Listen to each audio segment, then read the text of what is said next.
And welcome to DCCodingGames.com. Today we are going to be doing the ultimate guide to animal farming. And before we go there, if you could like and subscribe, that would be fantastic. It really helps out my channel, guys. And also don't forget to check out my website at DCCodingGames.com. This is in the description. And you can get the Game Pass on here and play this game. So let's start with what you can get in Medieval Dynasty. Well, we've got donkeys here, I've got a stable, I've also got some geese up there, I've got a hen house back there, which is actually the first thing we're going to do. We've got some honey areas here, people making honey, and also we've got some cows. I've got the whole shebang really, and I've also got some goats up there too, and also sheep. Now let's start with the hen house. So the hen house is really the first thing that you actually do in the game. You make this. It involves some stone, some sticks, some wood to make it, and then you'll have it ready. I mean, obviously chop down some trees, etc. to get all this material. And then what you want to do is to get the rooster, you'll have to go, you can go to anybody in your settlement and you can say to them, hey mate, and then say, where can I find animal farms? And then I'll just go to chickens, there we are.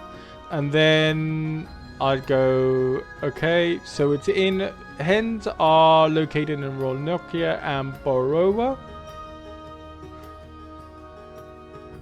Thank you, mate. Farewell. Now, if you have a horse, this will make it so much easier to get to places. So, folks, I'm in Ronokia. I am going to these chickens. I then go to them and I can just buy them. And these are actually the cheapest in the game, I believe. They only cost 901. And the smaller hens will cost a bit less. So you see 451. Now, the best idea is you'd want to buy a female and a male. And when you do, and you click buy, you'll want to see in here, you could put them into and assign them to a location. So if I said yes, a male and a female would be good because they'll mate and they'll get hens for you. And then they'll produce more. Now before we go, you actually need animal feed, and in the early stage of the game you'd want to say show me your wares, and you'd want to buy some animal feed to make sure all your animals are fed. If you don't feed them, they'll die, so you don't want that. And you'll do it manually at the beginning, but then you'll want to actually crop some rye grain or rye crops, and then oat crops as well, and then this can be turned into animal feed in the barn, and then this will just be an automatic process. You won't have to worry about animal feed again. Now Ronokia also has the pigs. They are very good because they produce manure. So pigs are not just good because they produce manure, because there's a lot of animals that you can get. For instance, in the farm animal kingdom in Medieval Dynasty that produce manure. For instance, cows produce manure. You can collect manure from them, no problem. And then you have horses. They produce some manure. Geese, they don't produce manure. So rams and sheep, they should produce manure. If you go and look, yep. They produce manure. So there are certain animals that produce manure. So if you have an employee working there, they won't actually store it in the resource store. So that's a very good thing to get as a resource store. It allows you to get other materials in there. And then your workers can actually get the stuff from the resource place to use. And what pigsties do is that they actually collect the manure automatically when you have a worker there. So then it becomes an automatic process. And then when you have your barn, what the manure will do is it will create fertilizer. So you need 2 manure to create fertilizer. Now I have 2 pigsties. 2 pigsties is enough. It creates a lot of manure. You'll probably eventually, what you want to do is sell it off. In the later stages of the game, you'll be able to build a market stall and you'll be able to sell it off this way. And you'll actually see in the management, you'll see actually that I'm selling manure, 17% of it. In this one, I have a lot of resource places because I'm making a lot of resources. So, you know, you just go to the tab to see how much you're selling a day. Then you go back to your pigs. Now what they're producing is 675 a day. I had around 200 selling. And then I have 684 a day on that. But also remember my fertilizers as well. They actually need the manure to produce the fertilizer for the crops. So if we go to here, we'll see how much they're actually using the fertilizer. 147.66 fertilizer a day. That means times 2 for the manure, 200 and something. And then I have another barn. You know, it's all, you need to consider all this. And that's creating fertilizer 255. It's quite a bit, but you know, with the 1,200 manure I'm producing with the pigs, I'm actually producing probably more manure. But you know, just have a look, but probably not that much more. Always remember to have a bit of excess just in case.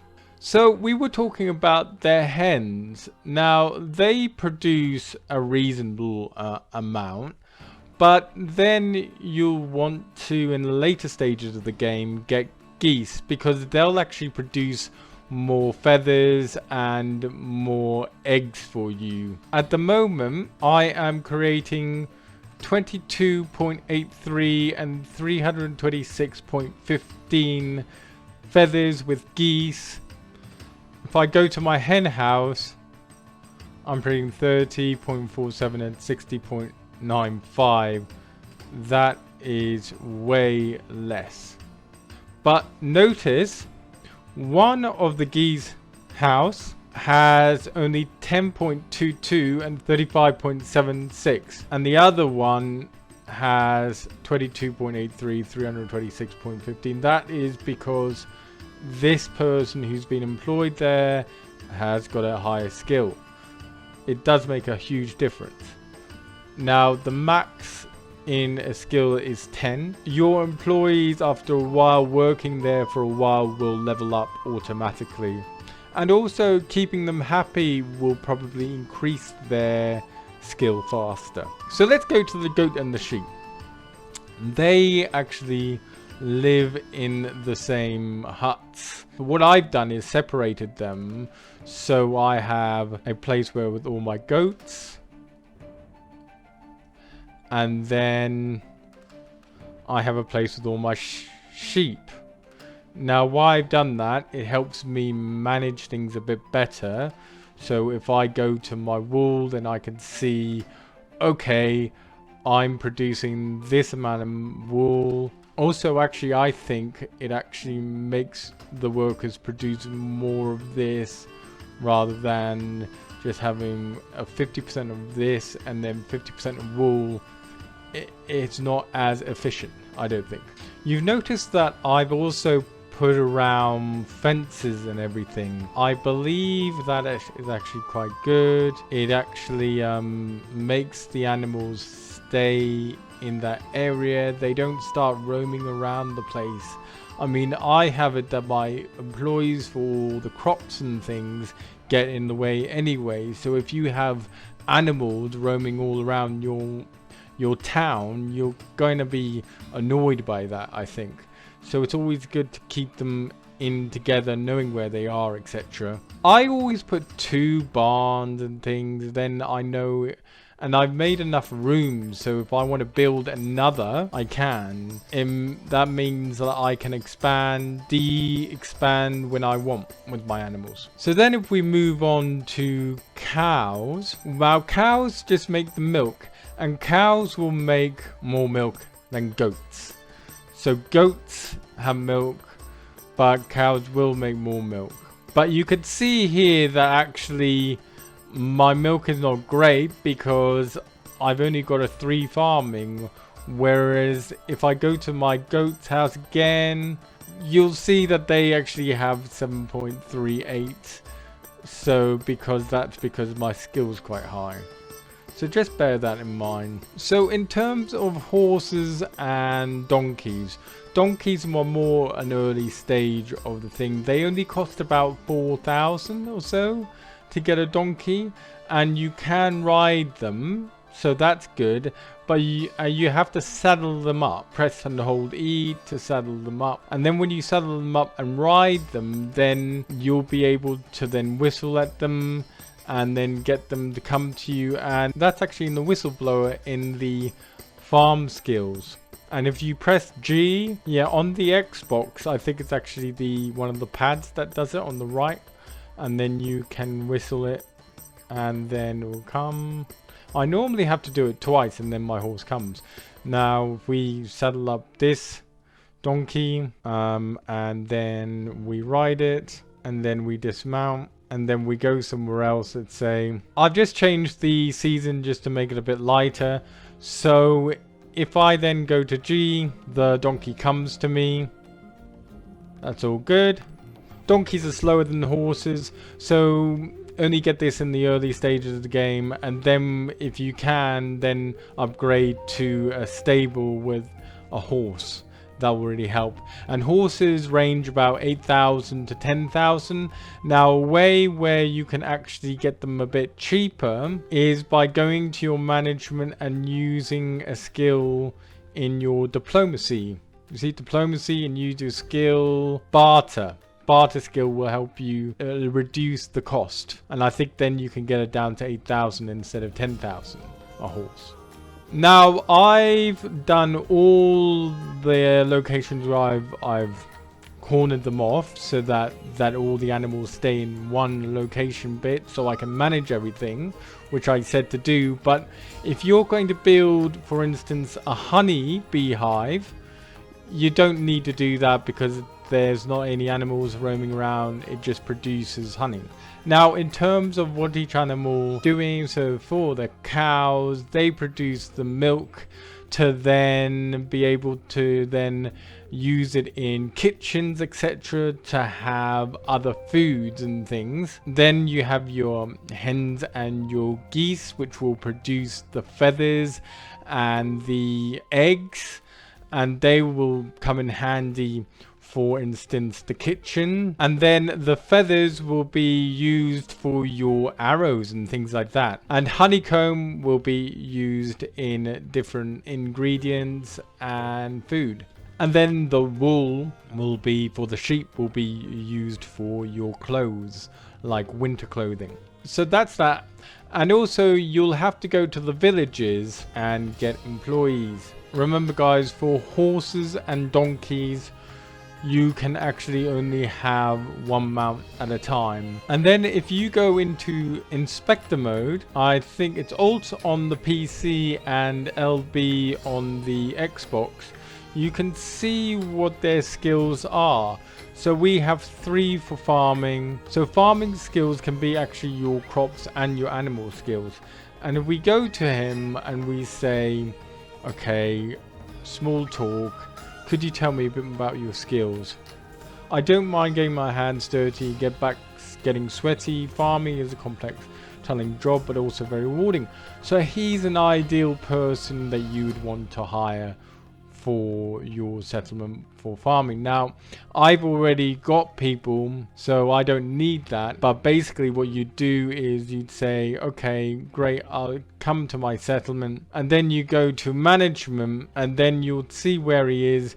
He'll have a house, he hasn't got anything, and no house or anything, so he's really getting unhappy because he hasn't got a house, so he's homeless at the moment. So what you have to do is click on him, then you'd have to then click on the house where you want him to be, and then you just say, yeah, I want him to be in this house, or etc. They'll come up with the houses that don't have any people in them, then you click them and he goes there. So that covers everything, folks. In conclusion, I'd start off building one of each of the animal farms, put a fence around it, keep them organized, manageable, and then also when you get to the later stages, you can use the market hall to sell off some of the excess that you have of it, which is the beauty, because then you get quite a lot of profit from that. And then there'll be a video at the end where you can click on, which you can actually look at the potential profit you can make from passive income on Medieval Dynasty. Also, if you guys have any tips or anything that you'd like to share with me, please go ahead. I'd really like to find out what your feedback is, and comment on what you thought was good about this, and if there was anything that you don't understand or would like another video on, please let me know, and I'll see if I can. And also, if you want any gaming tips or anything, I do a service on my website, and I'll put that in the description. So I'll see you on the next one.